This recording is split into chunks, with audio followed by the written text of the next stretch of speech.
Hello guys, nagbabalik na naman po tayo dito sa ating YouTube channel, dito sa ating Sari-Sari Store Business. Updated lang po tayo guys dun sa ating pagre-renew ng ating business permit. Ay talagang naman ito ay pagkatapos ng ating malakas na bentahan natin nung New Year at Pasko. Ito ay may nag-aabang sa atin na malaking gastusin ngayon November. Ito yung ating pag-re-renewal ng ating business permit guys. So ito naman guys ay ating responsibilidad bilang isang taxpayer at bilang isang Sari-Sari Store owner na rin, bilang isang businessman o businessman talaga ay kailangan natin magbayad ng tax at magre-renew ng ating business tuwing end of year guys. So eto, maraming nagtatanong sa atin kung magkano daw yung ating nagagastos at paano daw mag-renew ng ating business permit at paano daw kumuha ng business permit.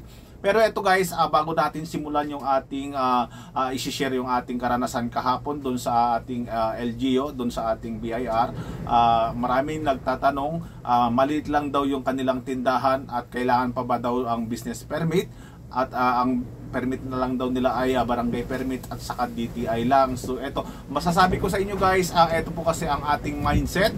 Kapag ikaw ay nagtayo ng tindahan o sari-sari store, ang ating pumapasok sa ating mindset at kailangan dapat mapalaki mo yan. Wag po nating isipin na maliit lang ang ating tindahan para hindi po tayo gumawa ng permit. So isipin po natin, ang goal po natin dyan ay mapalago po natin ng malaki ang ating tindahan at doon po tayo papasok sa ating tanong na kailangan pa bang mag-permit. So karamihan kasi guys, generally kung ikaw ay magpuput up ng business ay kailangan mo talagang kumuha ng permit. So dito kasi sa amin noon hindi pa siya mahigpit, pwede lang ang barangay permit at pwede lang ang DTI. Ngayon ay nag-iikot na sila guys at yung mga nag-file ng DTI, nag-register ng DTI ay mayroon na silang sulat na galing sa BIR kasi hindi nila nire-register yung kanilang DTI sa BIR guys. So ayun, nagkakagulo na sila ngayon dahil may mga penalty na hindi nila inaasahan kasi wala naman daw nagsabi sa kanila na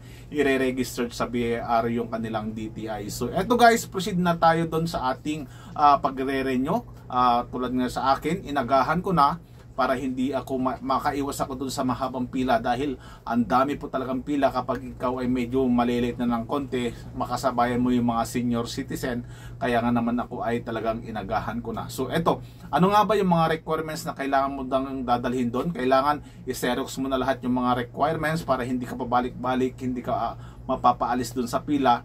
Gaya ng aking ginawa doon sa previous vlog ko, gabi pa lang ay inayos ko na yung mga dokumento ko. So ayun, mga sinerox copy ko na, kinuha ko na yung mga barangay permit, mga sedula ay naka-prepare na guys, lalo doon sa ating sanitary permit kasi magpa-medical ka pa, kailangan pa makuha yung mga resulta ng medical mo bago ka pumila doon. So ang aming bayan sa Pagudpud ay guys ay one shop stop yung ginawa. So sunod-sunod na yon. Pero kapag ikaw ay incomplete ng dokumento, mapuputol yung pila mo at babalik na naman, aayusin mo na naman yung kulang mo. So kailangan dapat, ang payo ko sa inyo para mas mabilis ay kailangan kumpleto na agad yung iyong papeles bago kayo pumunta doon. So ang ginawa ko naman sa BIR guys dito sa amin, kung kaya mo naman mag-fill up sa online, ay mag-fill up ka na lang sa online doon sa quarterly, doon sa 2550Q o kaya doon sa 0605 na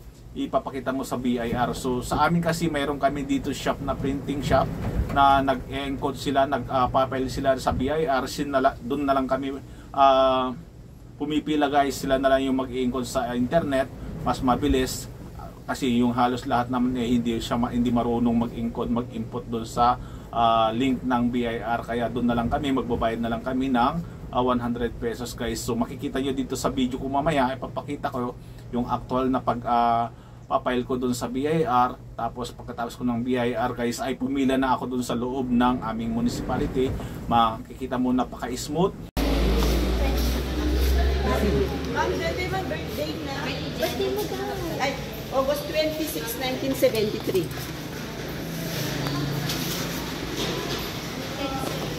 3.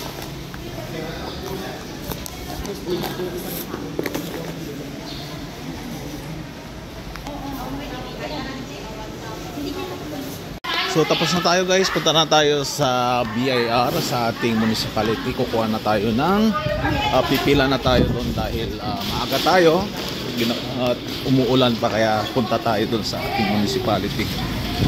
So ayun, medyo marami na yata nakapila. Umuulan, takbo tayo. So yan, umuulan guys. Ay ito, kasi makakasabay natin yung mga senior citizen kasi sila yung mga priority. Kailangan natin sumabay din dito kasi kapag marami na ay talagang sila yung mauuna. Talagang na-priority nila yung mga senior citizen. So nandito na tayo ngayon sa municipality ng Pagudpud. Pipila tayo at kukuha tayo ng form.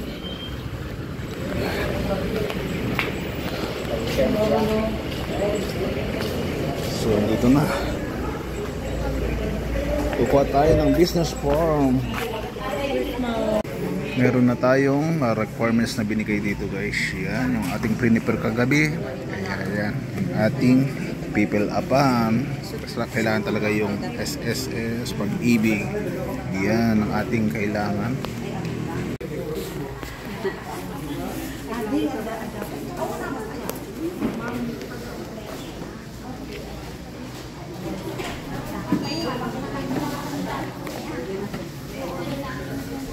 Ito yung ating requirements. So naka-xerox na lahat yung ating requirements guys.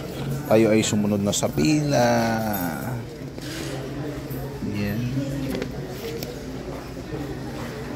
Okay, kompleto.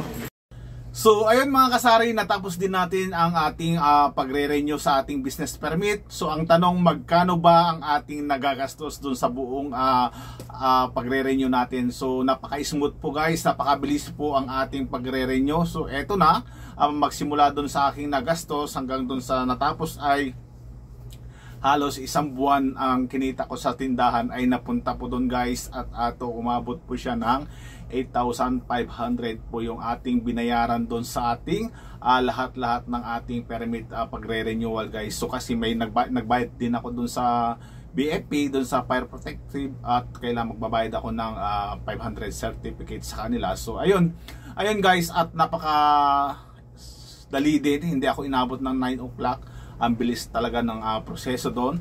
Napakabilis po yung kanilang sistema, at i-guide ka guys kapag hindi ka marunong, lalo doon sa mga first timer na nag-aalanganin pumila, nahihiya kasi siyempre first timer, kaya medyo nag-aalanganin. So pero okay naman, may nag-guide naman doon sa amin, kaya yun ang napakaganda. Kaya doon sa mga nagtatanong na takot kumuha ng business permit, ay pag-aralan nyo maigi guys. Kung yung tindahan ay lumalago na, ay kailangan nyo talaga itong gawan ng permit para mas maganda, para hindi kayo sisilipin ng kapwa nyo tindera o kaya sari-sari store owner na iba.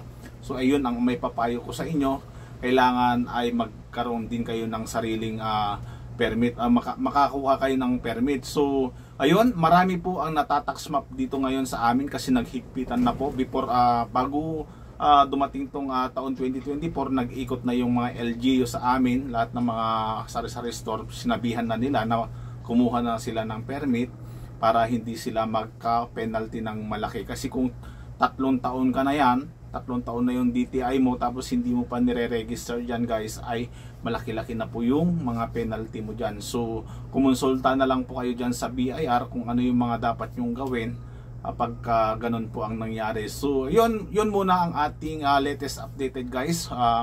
Kailangan gawin po natin yung ating responsibilidad bilang isang taxpayer. Malaki man o maliit ang ating ibabayad dyan, ay kailangan po natin mag-comply para mas maganda po yung takbo ng ating business. So yun, super sugod naman guys yung ating mga ahente. Hindi pa sila dumarating, kaya maliit-maliit pa yung ating, kulang-kulang pa yung ating mga stock ngayon. Kailangan dapat nga before mag New Year ay marami kang stock para sa ganitong araw ay hindi tayo nawawalan ng mga stock. So tuloy-tuloy na rin yung ating bentahan, yung marami na rin yung ating customer, unti-unting dumadami na kasi pumapasok na yung mga estudyante guys. So ayun, gumaganda rin na rin yung ating weather. Kaya ayun, medyo malamig-lamig pa rin dito sa amin guys. Dito sa Pagudpud ay medyo malamig pa rin. So mega shout out sa lahat ng mga ating mga viewers dyan, sa lahat ng ating mga team Kasari. Yung hindi pa nakapag-renew dyan ay aga-agahan nyo guys, dahil napakarami pong pila. Pero sa akin, ang aga-aga ko na, napakaaga pa rin yung mga LGU natin. So mega shout out dun sa lahat ng mga LGU sa Food ay super active po, at alam naman po nila yung volume ng mga negosyante pupunta doon na magre-renew. Ay napakadami. Renewal sa business, renewal sa mga tricycle, renewal sa iba't iba pang mga business, ay sabay-sabay po yan, kaya medyo marami po. So yan, hanggang dito na lang muna ang latest updated natin. Sana makapagbigay pa tayo ng ibang information para mas mabilis ang iyong pag re-renewal ng iyong business sa permit.